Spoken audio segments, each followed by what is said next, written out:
Nasa 70 kongresista na ang pumirma sa resolusyon para humiling ng Christmas furlough para kay Congresswoman Gloria Macapagal Arroyo.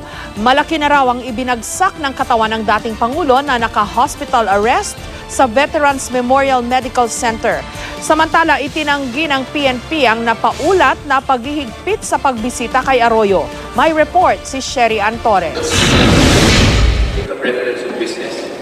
Ito ang isa sa mga huling kuha kay dating Pangulo at ngayon Pampanga Congresswoman Gloria Macapagal Arroyo.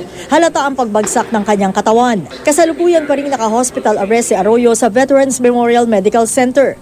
At ngayong magpapasko, hiling ng kanyang naging kaalyadong si One BOP Representative Silvestre Bello III, payagan sana ng bakasyon sa pagkakakulong ang dating Pangulo. May 70 kongresista na raw ang pumirma sa resolusyon, kabilang na ang ilang taga-minority bloc. Kasama sa pumirma si Minority Leader Ronaldo Zamora na nanguna pa noon sa pagpapa-impeach kay Arroyo.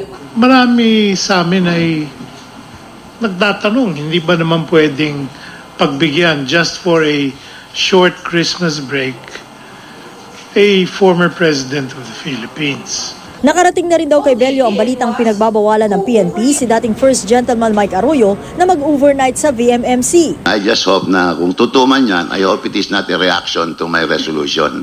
Ang abogado ni Ginang Arroyo na si Attorney Ferdinand Topacio, tinawag na most unchristian at most unkind ang napabalitang paghihigpit sa pagbisita kay Ginang Arroyo.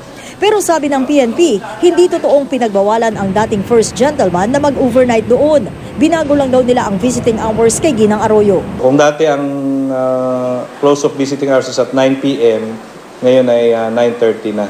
Ang tanging pinagbago lang dun sa dati at ngayon ay pinalawig pa ang visiting hours by 30 minutes. Ang Malacanang naman patuloy na dumidistansya sa issue. Ipinauubaya na raw nila sa korte ang usapin hinggil sa Christmas furlough. Ang jurisdiction po sa kanya ay wala po sa amin. Ito po ay nasa ilalim ng jurisdiction ng Sandigan Bayan at ng Regional Trial Court of Pasay City na kung saan nakalagak yung mga kasong naihayag laban sa kanya. Sherry Ann Torres, GMA News.